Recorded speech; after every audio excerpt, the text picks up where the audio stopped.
Hello everyone, welcome back to my channel. So today I've done something I've only done once before, and I bought a Game Pass for Neo Warfare X. I bought the Futuristic Game Pass, and it is huge, so this will be quite the long video. I'm gonna start with ships, personally, because they are my personal favorite. So first off, we have the Athena, I believe is what this one's called. It can carry all types of rockets. It has a railgun, I believe, machine guns. Same thing, more rockets. Just tons of rockets everywhere, a ton of armor, and it can go pretty fast. And then we also have the I have no idea how to pronounce it, the Pertinacious or something. It doesn't have as much firepower as the Athena class, but it is has a ton of uh, HP, and it has plenty of rockets and stuff. It'll have plenty for whatever you need. Um, the Poseidon, which is the largest aircraft carrier in the game, I believe. It has lots of flak, as you can see in the text box. Sea Whiz missiles, and uh, yeah, that's about it. And then obviously planes.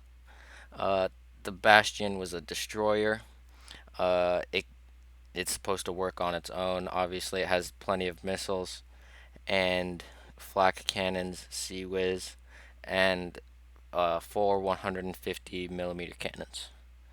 The Bulwark was made to work in a fleet. It's much heavier, and it is classified as a frigate instead of a destroyer. It has plenty of flak cannons, slightly smaller cannons in the Bastion with two 120 millimeters.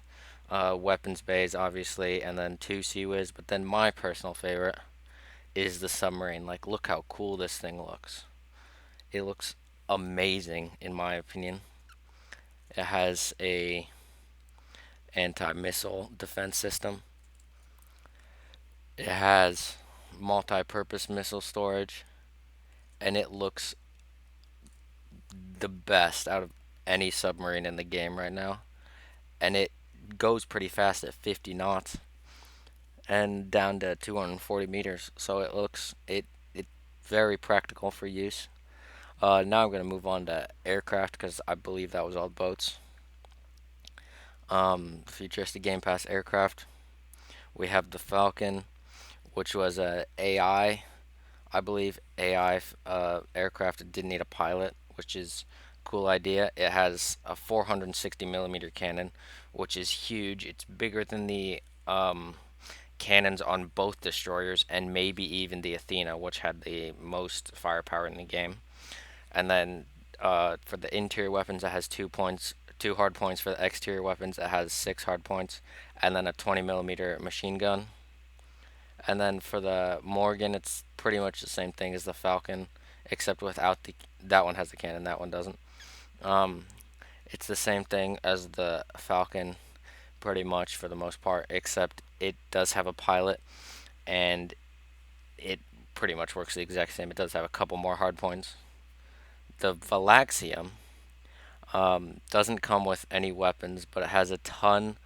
It's not a fighter aircraft. It's a transport or a freighter aircraft, like the current like Boeing 747 kind of thing. It's supposed to be the replacement to that, and it goes 987 knots, which is very fast. And then they do have one that is weaponized with 14 hard points for missiles, bombs, stuff like that. There's a drone with top speed 1700 knots. It can go as high as you want it to, and it's a hover vehicle. It has no stall speed. Um, there's an attack helicopter with 10 hard points, and it can go pretty fast for a helicopter at 250 knots. Service ceiling 8,000 meters, and two 30 millimeter MGs, which will pretty much go through any ground vehicles you're facing. There's another one probably on the opposite side of the uh, conflicts from the hippogriff or hippogriff. Uh, pretty much the same thing, just with a larger cannon and many less hard points.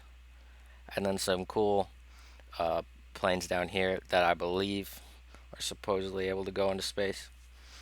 That have 7 hard points with a machine gun, and this one just has 6 hard points with a machine gun. I believe it might be able to go faster and has less detection. Yeah, something like that. I don't know. And then this one has a cannon or a laser, I believe is what it's supposed to be in the game. And the laser works very well. I've tested it out. You can see it right there. I've tested it out in playthroughs, and it just destroys like anything that's not a large battleship, which I think is quite nice. And then there is one ground vehicle in the battle tank, which is very cool. I'll play around with this a little bit while I talk about the Game Pass. The battle tank is